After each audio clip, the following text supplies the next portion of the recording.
مگر لانچ کرائے پر بھی تو حاصل کی جا سکتی ہے، میکارٹو نے کہا۔ اس کے لیے ہمیں اپنے اصل کاغذات وغیرہ جمع کروانے پڑیں گے، اور اس بات کا خدشہ موجود رہے گا کہ پولیس تفتیش آگے بڑھتے ہوئے اس جگہ تک نہ پہنچ جائے جہاں سے ہم کرائے پر لانچ حاصل کریں گے۔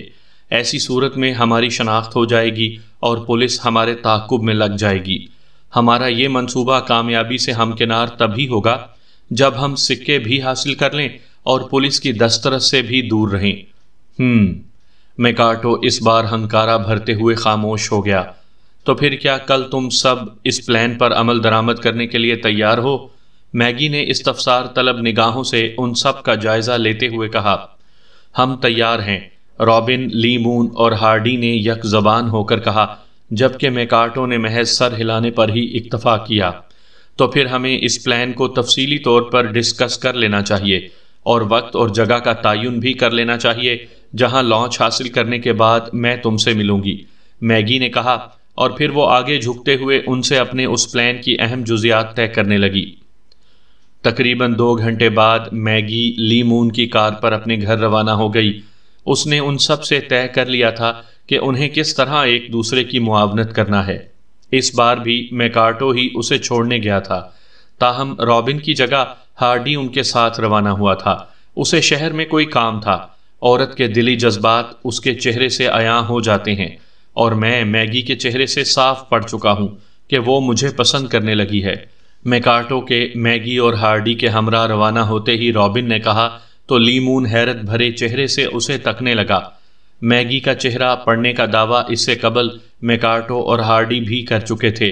ان دونوں کا بھی یہ خیال تھا کہ میگی انہیں پسند کرنے لگی ہے، جبکہ رابن کی صورت میں ایک نیا دعوے دار سامنے آ گیا تھا۔ لی مون نے اگرچہ اس بارے میں کوئی دعویٰ نہیں کیا تھا، مگر میگی کی بعض حرکات نے اسے بھی اس شک میں مبتلا کر دیا تھا کہ وہ اسے پسند کرتی ہے۔ خاص کر آج مصافحہ کرتے وقت میگی نے اس کے ہاتھ کو جس طرح معنی خیز انداز میں دبایا تھا، اس کی اس حرکت نے لی مون کے شک کو تقویت دی تھی۔ تم یہ بات کیسے کہہ سکتے ہو؟ لی مون نے رابن سے سوال کیا۔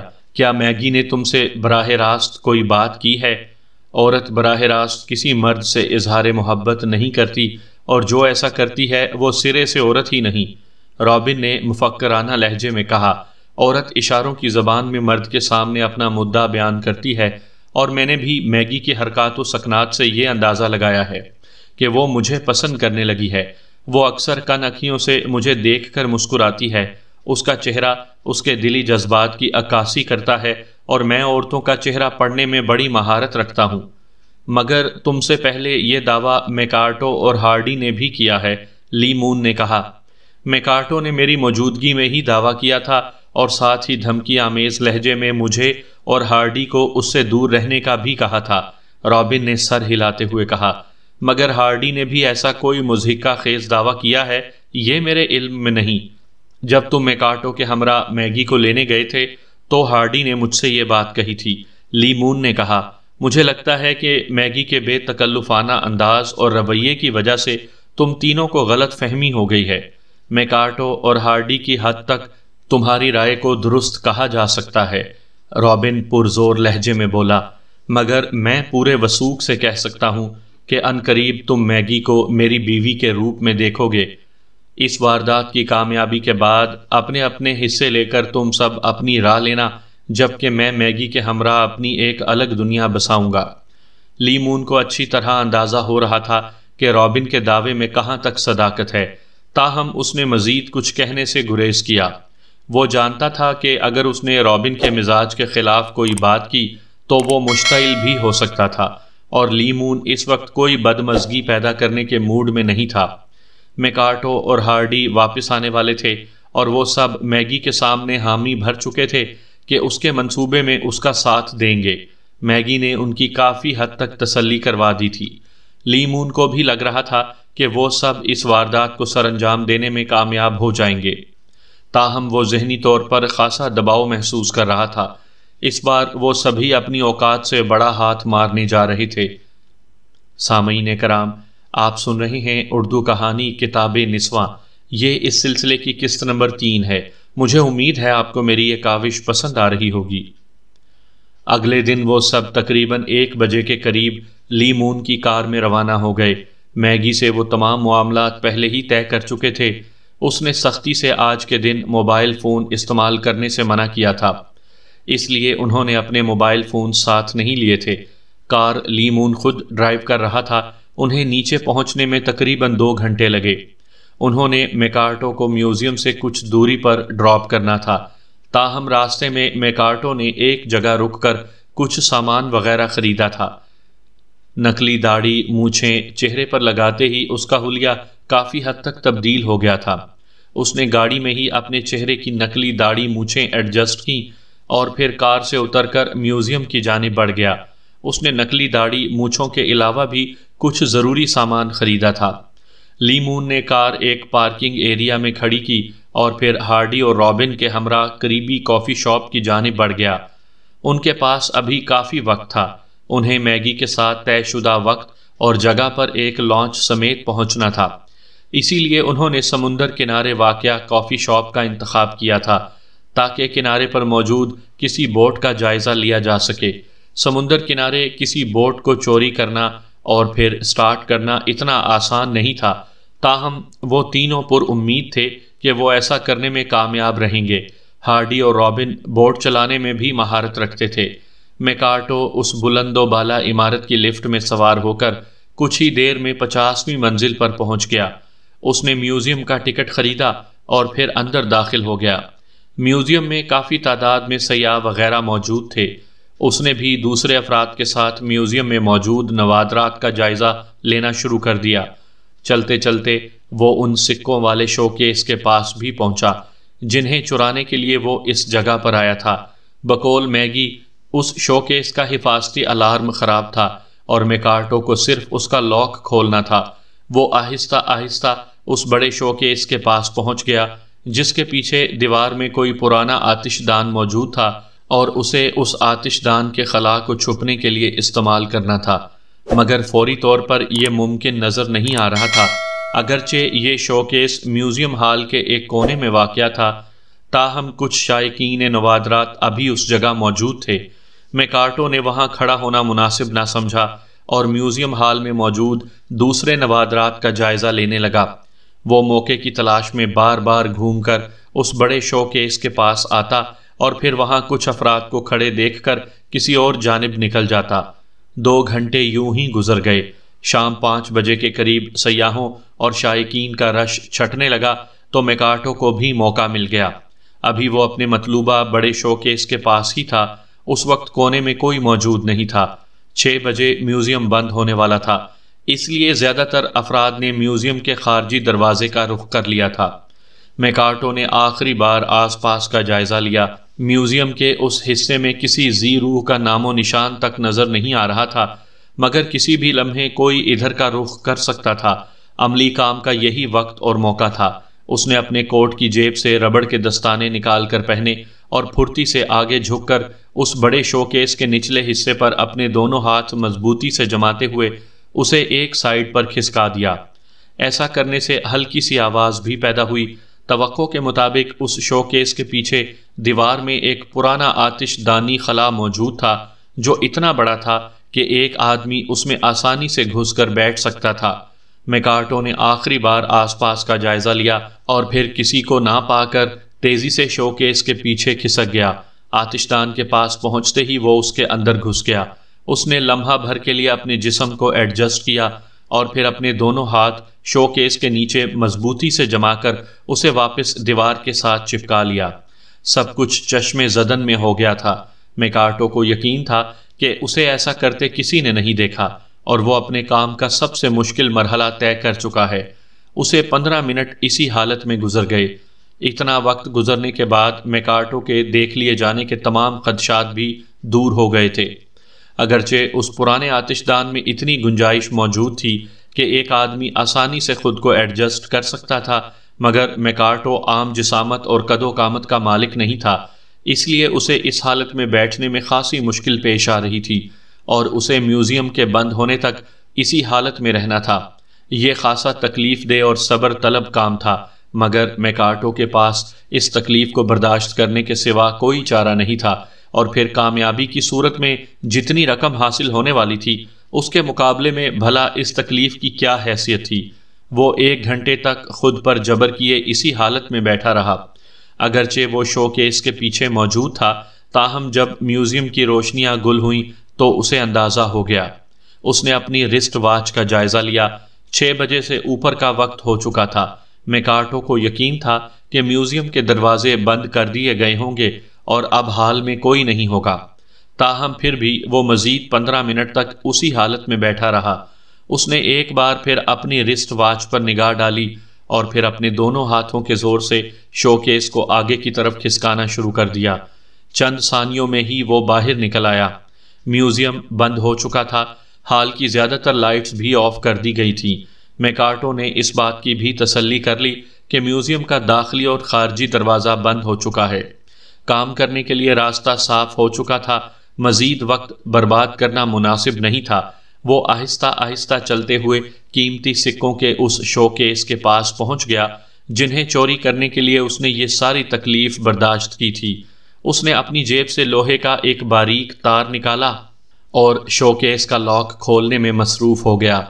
کھٹک کی ہلکی سی آواز کے ساتھ ہی شو کیس کا لاک کھلا تو میکارٹو کے حلق سے اطمینان کی ایک طویل سانس خارج ہوئی۔ اب وہ قدیم سونے کے سکے اس کی دسترس میں تھے۔ اس نے اپنی کوٹ کی جیب سے چمڑے کی بنی ہوئی تھیلی نکالی اور تمام سکے اس میں منتقل کر لیے۔ تھیلی کو کوٹ کی جیب میں منتقل کرنے کے بعد اس نے شو کیس کو اسی حالت میں چھوڑا اور میوزیم کے عقبی حصے کی جانب بڑھ گیا۔ پھر اس نے اس کھڑکی کا انتخاب کر لیا جو پانی کے پائپ کے ساتھ واقع تھی۔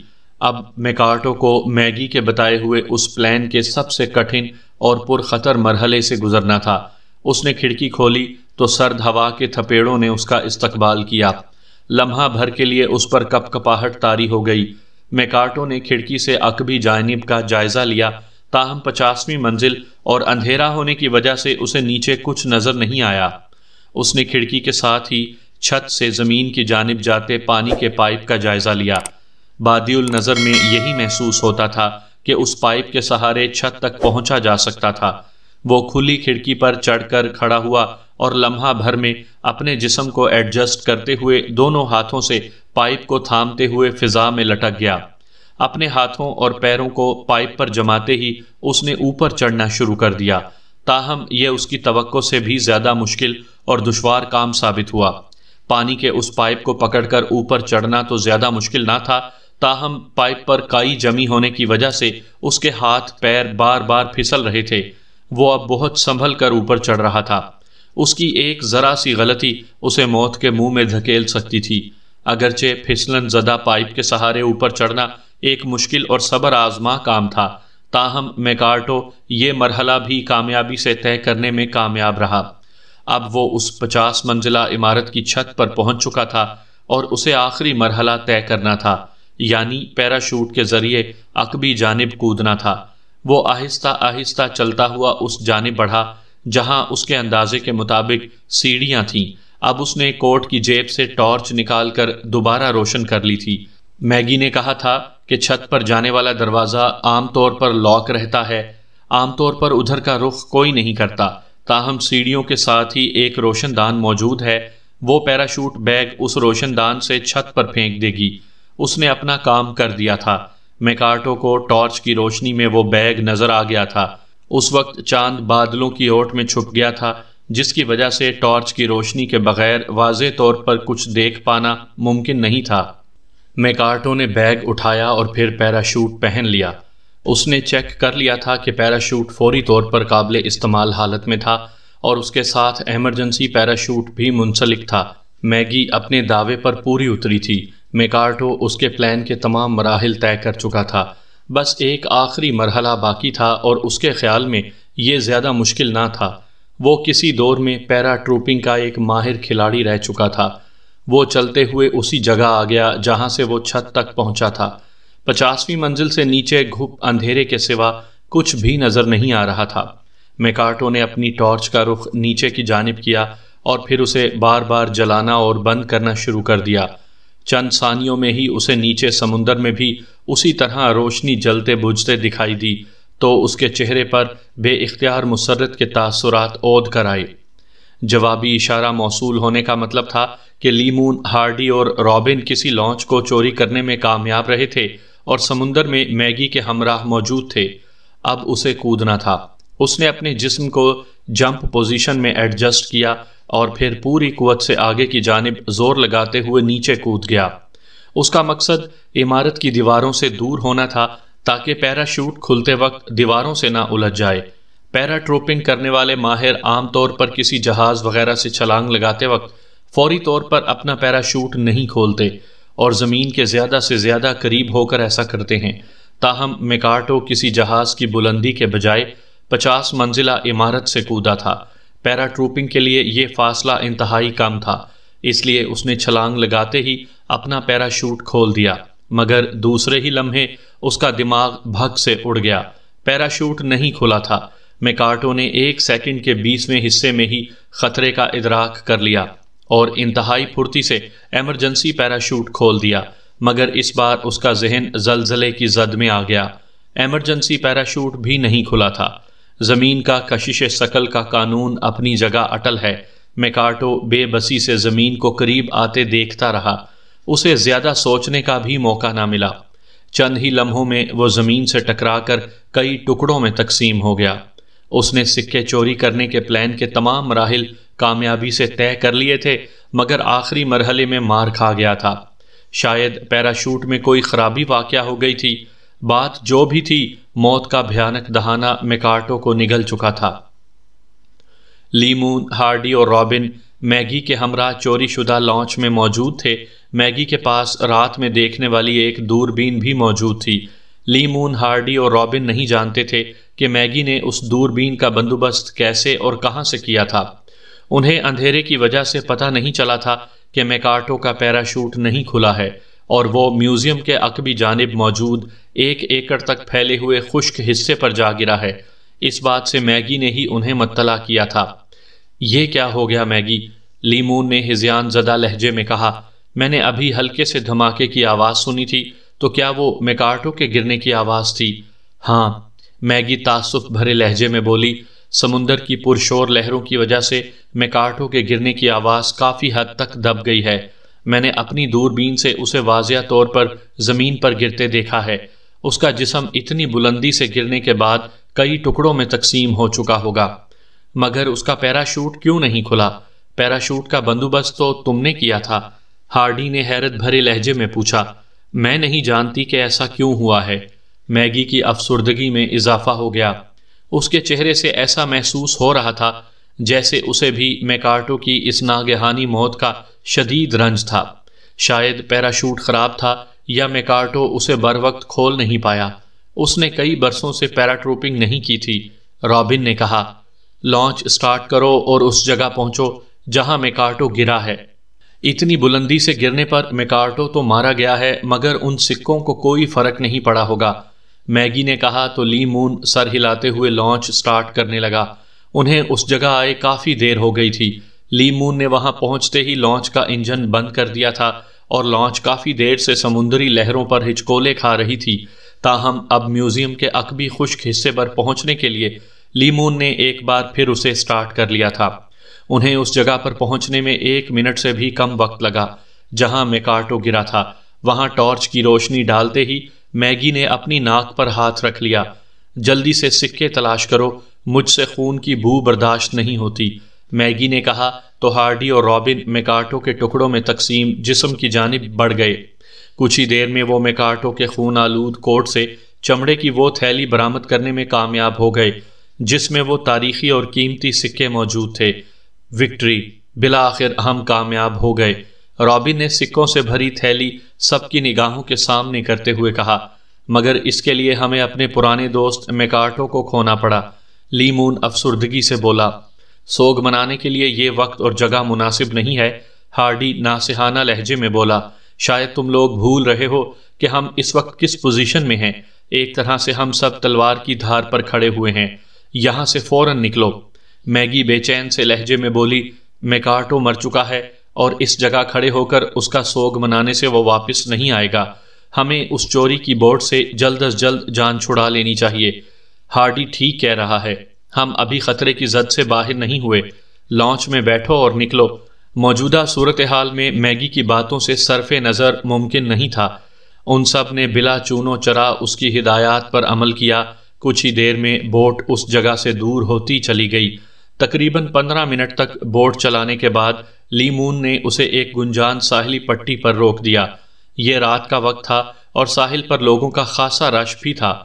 لی مون نے دانستہ لانچ سے چھٹکارا حاصل کرنے کے لیے اس جگہ کا انتخاب کیا تھا۔ اس جگہ آس پاس کافی تعداد میں لانچیں کھڑی ہوئی تھیں۔ کچھ افراد ان پر سوار ہو کر کھلے سمندر کی جانب جا رہے تھے۔ ایسی جگہ پر وہ کسی کی توجہ کا مرکز نہیں بن سکتے تھے۔ لوگوں کے رش میں وہ بھی آسانی سے گھل مل جاتے۔ اس نے بوٹ کو اس میں موجود رسی کی مدد سے باندھا اور پھر وہ سب بوٹ سے اتر کر ساحل سے دور ہوتے چلے گئے۔ چوری کی لانچ سے نجات حاصل کرنے کے بعد اب ان کے ستے ہوئے چہرے نارمل ہو گئے تھے۔ یہاں قریب ہی ایک پارکنگ ایریا میں میری کار موجود ہے، میں لے کر آتا ہوں، تم مین روڈ پر آ جاؤ، لی مون نے کہا تو میگی اور رابن نے اسبات میں سر ہلا دیے۔ میں بھی تمہارے ساتھ جاتا ہوں۔ ہارڈی بھی لی مون کے ساتھ ہو لیا۔ لی مون نے اس کے ساتھ آنے پر کوئی اعتراض نہ کیا اور تیزی سے آگے بڑھ گیا۔ ان قیمتی سکوں کی تھیلی ابھی تک رابن کے ہاتھوں میں ہی تھی۔ وہ میگی کے ہمراہ آہستہ آہستہ مین روڈ کی جانب بڑھ رہا تھا۔ میگی، اب تمہارا آگے کیا پروگرام ہے؟ میرا مطلب ہے کہ ان نوادرات کو بلیک مارکیٹ میں فروخت کرنے کے بعد جب ہم سب کو اپنے اپنے حصے کی رقم مل جائے گی، اس کے بعد تم کیا کرو گی؟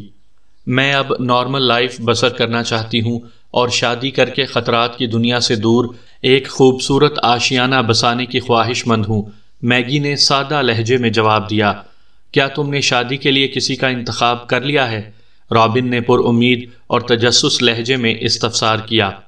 ابھی تک تو نہیں۔ ہاں، اگر تم جیسے کسی مرد نے مجھے پرپوز کیا تو انکار نہیں کروں گی۔ میگی کے جواب نے رابن کے رگو پے میں سرور کی لہریں دوڑا دیں۔ میرے خیال میں تمہیں سنجیدگی سے اپنے مستقبل کے بارے میں سوچنا چاہیے۔ اب تو تمہارے پاس کافی بڑی رقم آنے والی ہے، رابن نے میٹھے لہجے میں کہا۔ ہاں، میگی مسکرا کر بولی، بلکہ اب تو میکارٹو کا حصہ بھی ہم سبھی کو ملے گا۔ اگرچہ ہمیں میکارٹو کی موت سے افسوس تو ضرور ہوا ہے، آخر وہ ہمارا ساتھی تھا، مگر کیا اس حقیقت سے انکار ممکن ہے کہ اس کی موت سے ہمیں فائدہ ہوا ہے؟ میگی شاید مزید بھی کچھ کہنا چاہتی تھی، مگر لی مون کی گاڑی کو آتے دیکھ کر خاموش ہو گئی۔ گاڑی ہارڈی ڈرائیو کر رہا تھا، جبکہ لی مون اس کے ساتھ فرنٹ سیٹ پر براجمان تھا۔ وہ دونوں بھی خاموشی سے گاڑی کے پچھلے دروازے کھولتے ہوئے سیٹوں پر براجمان ہو گئے۔ ان کے بیٹھتے ہی ہارڈی نے گاڑی آگے بڑھا دی۔ ہم سب کو میکارٹو کی ناگہانی موت کا افسوس ہے، مگر یہ بھی حقیقت ہے کہ مرنے والے کے ساتھ کوئی نہیں مرتا۔ ہمیں اب آگے کی پلاننگ کرنی ہے، ہارڈی نے سنجیدہ لہجے میں کہا۔ مجھے ایسا محسوس ہو رہا ہے جیسے میکارٹو کی موت کی میں ذمہ دار ہوں، میگی نے افسردہ لہجے میں کہا۔ میں اس سلسلے میں خود کو مجرم تصور کرتی ہوں۔ تم دل چھوٹا نہ کرو، ساتھ بیٹھے رابن نے میگی کو تسلی دیتے ہوئے اپنائیت بھرے لہجے میں کہا تو ڈرائیونگ سیٹ پر براجمان ہارڈی نے بے اختیار ہونٹ بھینچ لیے۔ تم کیوں پریشان ہوتی ہو میگی؟ فرنٹ سیٹ پر بیٹھا لی مون بولا۔ میکارٹو کی موت ایک حادثہ تھا، اس لیے اس سلسلے میں خود کو مجرم نہ ٹھہراؤ۔ ویسے صبح تک میوزیم میں ہونے والی چوری اور میکارٹو کی موت کا راز کھل جائے گا۔ کیا لاش کو میکارٹو کی حیثیت سے شناخت کیا جا سکتا ہے؟ ہارڈی نے پوچھا۔ میرا خیال ہے کہ نہیں، 50ویں منزل سے گرنے کی وجہ سے اس کا جسم ٹکڑوں میں تبدیل ہو گیا ہے۔ ہارڈی کی بات کا جواب رابن نے دیا۔ اس کا چہرہ بھی پچک کر ناقابل شناخت ہو چکا ہے، فوری طور پر اسے بطور میکارٹو شناخت نہیں کیا جا سکے گا۔ ہارڈی ہنکارا بھر کر خاموش ہو گیا۔ تقریباً آدھے گھنٹے کی ڈرائیونگ کے بعد وہ پہاڑی علاقے میں داخل ہوئے تو ان کے چہروں پر مزید اطمینان کے تاثرات تھے۔ اب وہ خطرے سے مکمل طور پر دور ہو چکے تھے۔ رات کے وقت اس پہاڑی علاقے کی بل کھاتی سڑکوں پر گاڑی بہت احتیاط سے ڈرائیو کرنا پڑتی تھی، کیونکہ یہاں سڑک کنارے لائٹس کے لیے پول کا انتظام بھی نہیں تھا۔ ہارڈی کار کی ہیڈ لائٹس کے سہارے آگے بڑھ رہا تھا۔ اگر میں کار ڈرائیو کر رہا ہوتا تو اب تک ہم منزل پر پہنچ چکے ہوتے۔ رابن سے رہا نہ گیا تو اس نے ہارڈی کی محتاط ڈرائیونگ پر طنز کر ڈالا۔ منزل پر تو نہیں، مگر کسی گہری کھائی میں ضرور پہنچ جاتے، ہارڈی نے تنک کر جواب دیا۔ مجھے لگتا ہے کہ تمہاری نظر کمزور ہو گئی ہے، رابن نے اسے چھیڑتے ہوئے کہا، اندھیرے میں تو تمہیں بالکل دکھائی نہیں دیتا، اسی لیے تم نے مجھ سے ریس لگاتے وقت ہمیشہ دن کے وقت کا انتخاب کیا ہے، ورنہ اگر کبھی تم نے رات کے وقت اس پہاڑی علاقے میں مجھ سے ریس لگانے کی جرت کی تو کسی گہری کھائی یا جھیل میں پہنچنے میں دیر نہیں لگاؤ گے۔ اپنی خوش فہمیوں میں ڈوب کر ناچتے رہو، ہارڈی غصیلے لہجے میں بولا۔ حقیقت تو یہ ہے کہ میں رات کے اندھیرے میں تم سے زیادہ اچھی کار ڈرائیونگ کر سکتا ہوں، کیوں نہ آج اپنی چوری شدہ سپورٹس کاروں کو نکال کر ایک ریس ہو جائے؟ اگر تم تیار ہو تو میں آج ہی تمہاری خوش فہمی یا غلط فہمی دور کرنے کے لیے تیار ہوں۔ بات کرتے ہوئے اس نے کار کی رفتار بھی غیر ارادی طور پر بڑھا دی۔ مجھے کوئی اعتراض نہیں ہے، رابن نے جواب دیا۔ ویسے اگر ہماری اب تک کی کار ریسوں کا جائزہ لیا جائے تو میری جیت کے پوائنٹس تم سے زیادہ ہیں، اور پھر میں کسی زمانے میں ریس کا نمبر 1 کھلاڑی بھی رہ چکا ہوں۔ یہ لسٹ تمہاری اپنی تیار کردہ ہے، ہارڈی نے استہزائیہ لہجے میں جواب دیا، ورنہ اس حقیقت سے انکار ممکن نہیں ہے کہ میں اس معاملے میں تم سے بہت آگے ہوں، تم میری مہارت سے جلتے ہو۔ آج اس بات کا فیصلہ میگی کے سامنے بھی ہو جائے گا، رابن نے چیلنج بھرے انداز میں کہا، اور پھر میگی کی طرف متوجہ ہو کر بولا، کیوں میگی، تمہارا کیا خیال ہے؟ مجھے کوئی اعتراض نہیں ہے، میگی نے مسکراتے ہوئے کہا، یہ تمہارا آپس کا معاملہ ہے، میں نہیں جانتی کہ تم دونوں میں سے زیادہ بڑا کھلاڑی کون ہے، تاہم میں رات کے اندھیرے میں تمہیں ایسا کرنے کی اجازت نہیں دوں گی، یہ کام صبح کی روشنی میں ہونا چاہیے۔ تمہاری دونوں سپورٹس کاریں کافی دنوں سے گیراج میں کھڑی ہیں، انہیں نکال کر ان کا فیول وغیرہ چیک کرو اور سڑک پر ریس کی پوزیشن میں کھڑی کر دو۔ صبح کی روشنی پھیلتے ہی تمہارے درمیان ریس کا آغاز ہوگا۔ تمہارے پہاڑی گھر سے 1 کلومیٹر تک سڑک پر کوئی موڑ نہیں ہے، اور میرے خیال میں یہ کار ریس بھی 1 کلومیٹر کے مختصر فاصلے تک محدود ہونی چاہیے۔ جو اس موڑ پر پہلے پہنچا وہی فاتح ٹھہرے گا، اس طرح کسی حادثے کا خطرہ بھی نہیں رہے گا۔ صبح کی روشنی میں تم دونوں پہلے بھی متعدد مرتبہ کار ریس لگا چکے ہو، اور تمہارے پہاڑی گھر سے تقریباً 2 کلومیٹر بعد خاصی گنجان آبادی شروع ہو جاتی ہے، سڑک پر بچے وغیرہ بھی ہوتے ہیں، اس لیے اس ریس کو 1 کلومیٹر تک ہی محدود رکھا جائے تو یہ سب کے لیے بہتر ہوگا۔ 1 کلومیٹر تک تو آبادی سرے سے موجود ہی نہیں ہے۔ لی مون نے حیرت سے میگی کی باتیں سنی، اس کا خیال تھا کہ وہ ان دونوں کو آپس میں ریس لگانے سے منع کرے گی اور مصالحتی کردار ادا کرے گی، مگر اس کی باتوں سے تو ظاہر ہو رہا تھا کہ وہ خود بھی دونوں کا مقابلہ کروانے کی خواہاں تھی۔ میگی کا حکم سر آنکھوں پر، رابن نے کہا، میں صبح تک انتظار کر لیتا ہوں، ورنہ میں اس وقت تک چین سے نہیں بیٹھتا جب تک ہارڈی کو شکست فاش نہ دے دوں۔ کل رات تم چین کی نیند سونا مجھ سے شکست کھانے کے بعد۔ ہارڈی کا جواب سن کر کار میں میگی کی مترنم ہنسی گونجنے لگی۔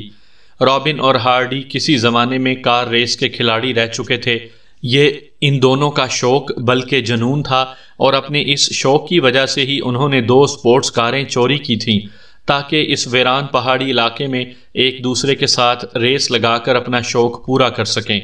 دونوں کاریں کافی دنوں سے گیراج میں بند تھیں، مگر اب ہارڈی اور رابن کے درمیان ایک بار پھر ٹھن گئی تھی۔ وہ دونوں ایک دوسرے کی برتری تسلیم کرنے پر آمادہ نہیں تھے، اس لیے ایک بار پھر ریس لگانے کا عہدہ کیے بیٹھے تھے، اور پھر میگی کی وجہ سے بات ان کی انا پر بھی آ گئی تھی۔ میگی نے بھی دونوں میں مصالحتی کردار ادا کرنے کے بجائے جلتی پر تیل چھڑکنے والا کام کیا تھا، اور لیمون کے لیے یہ بات باعث حیرت تھی۔ وہ میگی کا یہ عجیب رویہ سمجھ نہیں پایا تھا۔ اس کا یہ رویہ اس کے سابقہ کردار کے بالکل برعکس تھا۔ شاید میکارٹو کی موت اور اس واردات کی وجہ سے ان سب کے اعصاب چٹک گئے تھے، اور میگی کا رابن اور ہارڈی میں کار ریس کا مقابلہ کروانے کا بھی یہی مقصد تھا کہ اس طرح انہیں تھوڑی سی تفریح میسر آ جاتی اور وہ اعصابی طور پر پرسکون ہو جاتے۔ لی مون فوری طور پر میگی کے موجودہ رویے کا یہی تجزیہ کر پایا۔ اپنی پہاڑی رہائش گاہ پر پہنچتے ہی لی مون نے سب کے لیے کافی تیار کی، اور پھر وہ سب کرسیوں پر بیٹھ کر کافی کی چسکیاں لینے لگے۔ رابن نے چمڑے کی تھیلی کو کھول کر سامنے موجود ٹیبل پر الٹ دیا۔ سونے کے وہ قدیم تاریخی سکے اب ان کی نگاہوں کے سامنے تھے۔ میگی کا پلان کامیابی سے ہمکنار ہوا تھا، بس انہیں اپنا دیرینہ ساتھی میکارٹو کھونا پڑا تھا۔ تاہم یہ بھی حقیقت تھی کہ کسی کو بھی میکارٹو کی موت پر کوئی خاص افسوس نہیں تھا۔ اپنے جارحانہ اور برتر رویے کی وجہ سے میکارٹو بہت پہلے ہی ان کے لیے ناقابل برداشت ہو چکا تھا۔ لی مون کے علاوہ کسی کو ذرا بھی دکھ نہیں تھا، بلکہ رابن اور ہارڈی تو دل ہی دل میں خوش تھے۔ میکارٹو کی موت سے ان کے حصے میں بھی اضافہ ہو گیا تھا، جبکہ اس کے راستے سے ہٹ جانے کی وجہ سے میگی کو حاصل کرنا بھی آسان ہو گیا تھا۔ لی مون نے بھی پچھلی رات سے یہ محسوس کیا تھا کہ میگی اس میں کچھ نہ کچھ دلچسپی لے رہی ہے۔ وہ دودھ پیتا بچہ نہیں تھا کہ میگی کے چہرے پر اپنے لیے دلچسپی کے تاثرات محسوس نہ کر پاتا۔